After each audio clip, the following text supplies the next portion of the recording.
Gusto mo bang lumaya? Maligayang araw ng Huwebes Kapanalig. Kapistahan ngayon ni Santa Margarita Maria Alacoque na nagpalaganap ng debosyon sa mahal na puso ni Jesus.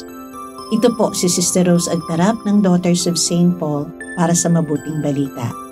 Pagnilayan natin ang Ebanghelyo ngayon.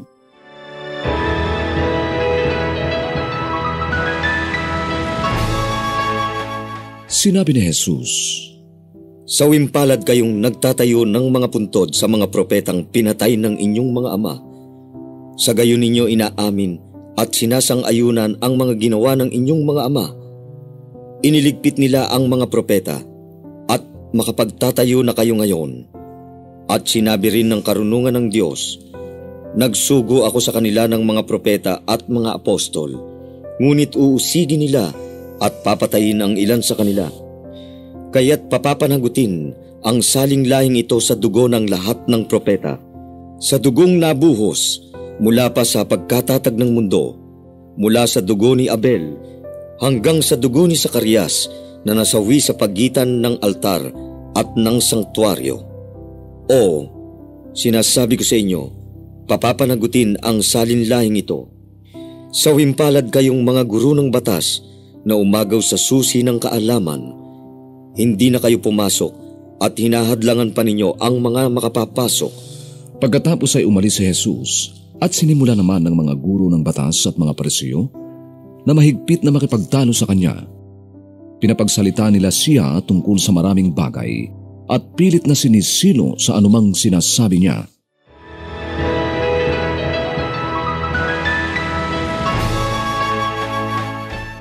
Sinasabi sa mabuting balita ngayon, nagsusugo ako sa kanila ng mga propeta at mga apostol, ngunit uusigin nila at papatayin ng ilan sa kanila, kaya't papapanagutin ang salinlahing ito. Mahirap ang maging propeta, ang magsabi ng totoo at manindigan para sa katotohanan. Ito ang hamon para sa ating lahat, na natatakot umimik at magsalita laban sa mga katiwalian na nasasaksihan natin. Kahit na nga kasama tayo sa mga inaapi at napeperwisyo nito. Pero mas mahirap tanggapin ang katotohanan na tayo rin ang nagkamali. Nagsinungaling, nagpadala sa suhol at nabulag sa kinang ng kapangyarihan, kayamanan at luho ng katawan. Nangangatwiran pa nga ang iba. Sino bang ayaw sa hayahay na buhay? At saka, hindi lang naman ako. Marami kami sangkot dito. Ano man ang parte natin sa kaguluhan sa ating bayan ngayon, isa lang ang makapagpapalaya sa atin, ang katotohanan. Ang pag-amin sa ating kasalanan at kamalian, paghingi ng kapatawaran at pagsisikap na ibalik anuman ang kinuha sa hindi makatarungang paraan. Napakahirap mangyari nito dahil ang natural na reflex natin ay ipagtanggol ang sarili, isisi ang lahat sa ibang tao. Kagaya ng mga Pariseo sa Ebanghelyo ngayon na nakipagtalo pa kay Jesus at pilit na sinilo siya. Pero kung hahayaan natin si Jesus ang katotohanan na lumukob sa atin at bubuksan natin ang ating puso sa kanyang mahal na puso, walang imposible. Sabi ni Santa Margarita Maria Alacoque na nakatanggap ng mensahe mula sa Sagrado Corazon de Jesus. Hiniling ng Panginoon ang aking puso.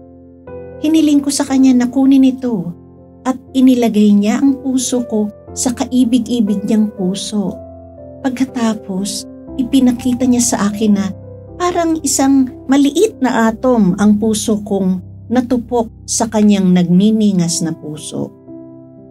Sa mga sumusunod na mensahe, ipinahayag sa akin ang kanyang dalisay na pag-ibig at ang sukdulan ng kanyang pagmamahal para sa sangkatauhan. Ito, kapanalig, ang katotohanang makapagpapalaya sa atin ang dalisay na pag-ibig ng Diyos na walang kondisyon at hindi nagsasawang magpatawad. Kapanalig, ano ang bumibilanggo sa iyo? Gusto mo bang lumaya bilang minamahal na anak ng Diyos? Handa ka bang magpatotoo at magpakatotoo? Mga kapanalig, maraming salamat po sa inyong suporta sa aming misyon, lalong-lalo na sa mga donors at sponsors ng programang ito.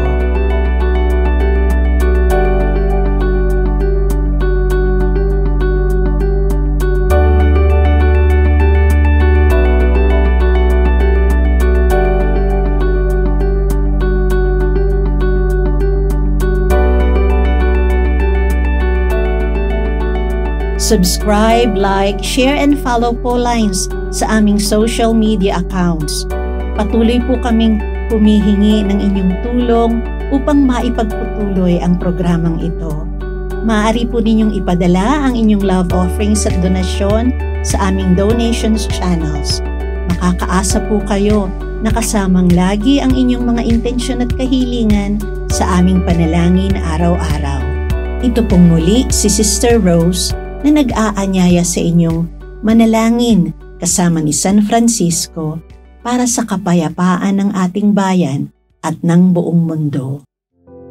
Panginoon, gawin ninyo kaming instrumento ng inyong kapayapaan. Kung saan may pag-aalitan, hayaan ninyong maghatid kami ng pagmamahal. Kung saan may kapinsalaan, gabayan ninyo kami tungo sa pagpapatawad sa isa't isa. Kung saan may pag-aalinlangan, pagtitiwala nawa ang siya naming maiganti. Kung saan may pagkabigo, pag-asa nawa ang aming maisaisip. Kung saan may karimlan, ihatid nawa nami liwanag. At kung saan man may taong nalulungkot, kaligayahan nawa ang aming maihandog. Naway lagi naming piliin ang magmahal sa aming kapwa na nilimot ng lipunan, kaysa asaming kami ang mahalin. Sapagkat ang tunay na pagtanggap nasa pagkakaloob at nasa pagpapatawad ang aming kapatawaran. Tanging nasa kamatayan ang muli naming pagsilang sa buhay na walang hanggan. Amen. We are here to provide a new way of communicating and proclaiming the gospel.